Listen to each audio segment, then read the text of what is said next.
Ay, nako. Ayan, o.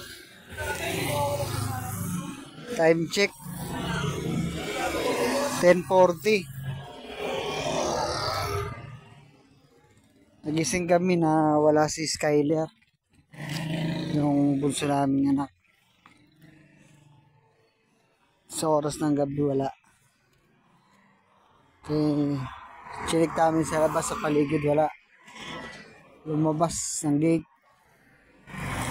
Wala kung paano nabuksan yung pinto eh. Magaling talaga. Alam na kung paano buksan yung pinto. Lumabas ngayon. Buti na lang nag-chat si Pastora. Pastor namin sa church. Pastor namin sa church. Nandun daw sa church.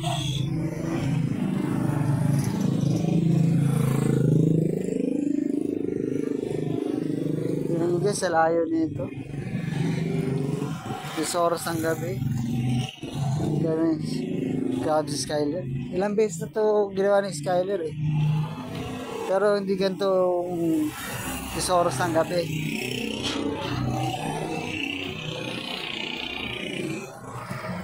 Ang lahi pa naman na ito kung lakad lang.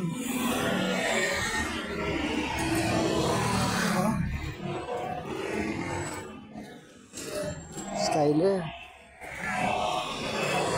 Ayaw ko ba? Buti na lang at hindi pinapabayaan ng Diyos. Yan, pinapasama sa mga anghel. Ay ingatan pa rin ang ako. Thank you Lord. Buti na rin po sa church na siya pupunta, hindi ko saan. At walang dumadampot sa kanyang kung sino man.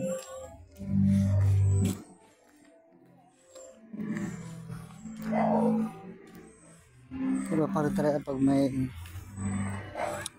gabay ka ng Diyos, hindi ka mapabayaan talaga. Lord.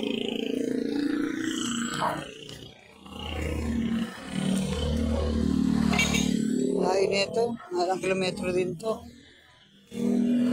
Mula sa amin, papunta doon sa church na kami. Lakad lang na.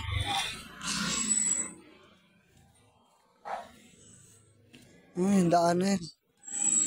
Kipot ng daan. Ito rin dadaanan mo. Daanan to, dinadaanan to ng mga bus. Lasan loob ni Skyler.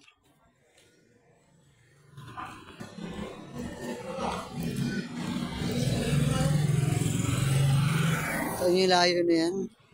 Doon pa yung papuntang church namin.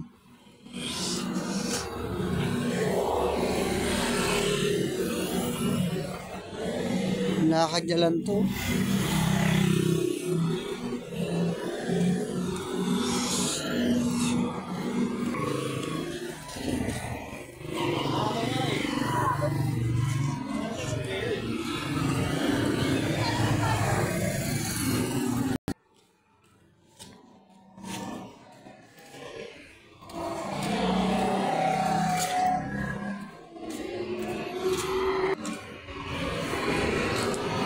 Yung mga bus sa mga daan yan. Santrans. Ang galing pa Maynila. Bibilis pa naman patakbo ng mga yan. Ayan, dito ang church namin. So yun guys, tawid lang tayo na.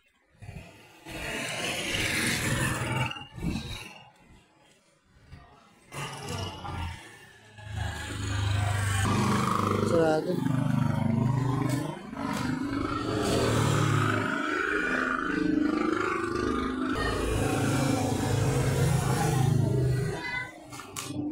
Andiyan si Skyler. Grabe, anak ni Pastora. Tulog na pala sila, ma! Ma, tulog na daw pala sila. Skyler. Halika na, dali na. Nami, iPhone mo yun. Halika na. Meron naman po, basta. Halika na.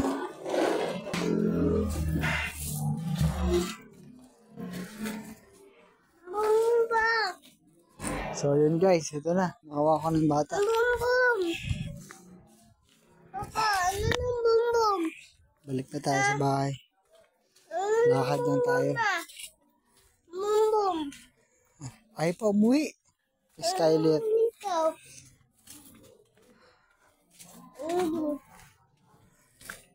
Thank you Lord pa rin. Yung pinabayaan niyo anak ko Lord. Sa layo nito Lord. Sa mga tao pwede niyo makasalamuha dito, makasalubong. Mabay daw. Masakyan.